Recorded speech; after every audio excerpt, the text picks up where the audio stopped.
नमस्कार. तनिष्का रेसिपीमध्ये मी जयश्री तुमच्या सगळ्यांचं मनपूर्वक स्वागत करते. आज आपण अगदी कमी साहित्य वापरून चमचमीत अशी भेंडीची भाजी करणार आहोत. चला तर मग सुरुवात करूया. रेसिपी आवडल्यास लाईक, शेअर आणि सबस्क्राईब करायलाही विसरू नका. त्यासाठी इथे मी पाव किलो भेंडी घेतलेली आहे.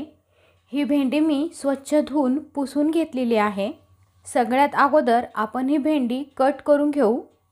भेंडी कट करताना भेंडीचं पुढचं टोक आणि मागचं टोक या पद्धतीने काढून घ्यायचं आहे. या पद्धतीने आपल्याला ही भेंडी कट करून घ्यायची आहे. अशीच आपण सगळीच भेंडी कट करून घेऊ. इथे सगळी भेंडी कट करून झालेली आहे. आपण आता या भाजीसाठी लागणारं छोटंसं वाटण तयार करू. वाटणासाठी एका मिक्सर जारमध्ये थोडीशी कोथिंबीर ॲड करू. त्यानंतर 5-6 हिरव्या मिरच्या, 4-5 लसणाच्या पाकळ्या, छोटासा आल्याचा तुकडा.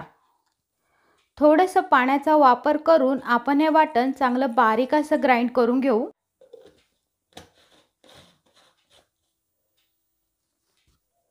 इथे वाटण चांगलं बारीक असं ग्राइंड झालेलं आहे. आपण आता भाजी बनवायला सुरुवात करू. भाजीसाठी कढईमध्ये अर्धी पळी तेल ॲड करू. तेल तापलं की त्यात आपल्याला कापून घेतलेली भेंडी टाकून घ्यायची आहे.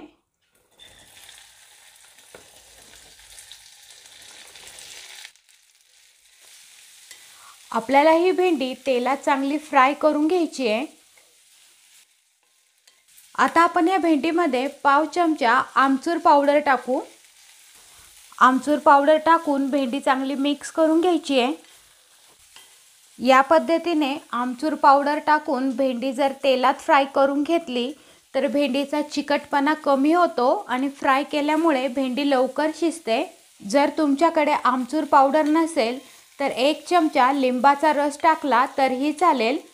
कमी गॅसच्या फ्लेमवर या पद्धतीने भेंडी सारखी परतत राहायची आहे. इथे ही भेंडी 3 ते 4 मिनिटं तेलात चांगली परतून घेतलेली आहे. आपण आता ही भेंडी एका प्लेटमध्ये काढून घेऊ. पुन्हा त्याच कढईत अर्धी पळी तेल ॲड करू. तेल चांगलं तापलं की त्यात पाव चमचा मोहरी तेलात चांगली तडतडली की त्यात पाव चमचा जिरा ॲड करायचं आहे. त्यानंतर पाव चमचा हिंग. हे सगळे जिन्नस तेलात चांगले फ्राय करून झाले की आपण त्यात हिरव्या मिरचीचं बनवून घेतलेलं वाटण ॲड करू. आपल्याला हे वाटण तेलात चांगलं परतून घ्यायचं आहे. हे वाटण तेल सुटेपर्यंत तेलात चांगलं परतून घेऊ. वाटण कमी गॅसच्या फ्लेमवरच परतायचं आहे म्हणजे वाटण चांगलं शिजेल. तुम्ही पाहू शकता इथे वाटणाला चांगलं तेल सुटायला लागलेलं आहे. आपण आता यात मसाले ॲड करू. अर्धा चमचा गरम मसाला, अर्धा चमचा धनेपूड, पाव चमचा हळद. हे सगळे मसाले वाटणात चांगले मिक्स करून घ्यायचे आहेत. तुम्ही पाहू शकता इथं मसाले वाटणासोबत तेलात चांगले परतून झालेले आहेत. आपण आता यात भेंडी ॲड करू आणि त्यानंतर लगेचच चवीनुसार मीठ ॲड करायचं आहे. आपल्याला ही भेंडी मसाल्यांमध्ये चांगली मिक्स करून घ्यायची आहे.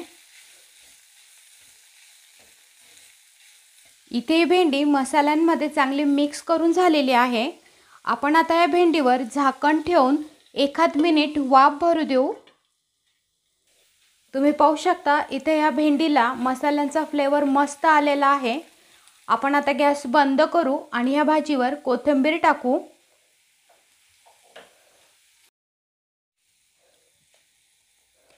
रेडी झाली आहे कमी साहित्य वापरून मस्त अशी भेंडीची भाजी. तुम्हाला ही रेसिपी कशी वाटली ते कमेंट करून नक्कीच सांगा. तुम्ही हा व्हिडिओ पाहिला त्याबद्दल तुमचे मनपूर्वक आभार. पुन्हा भेटू अशाच एका नवीन रेसिपी सोबत. तोपर्यंत बाय बाय.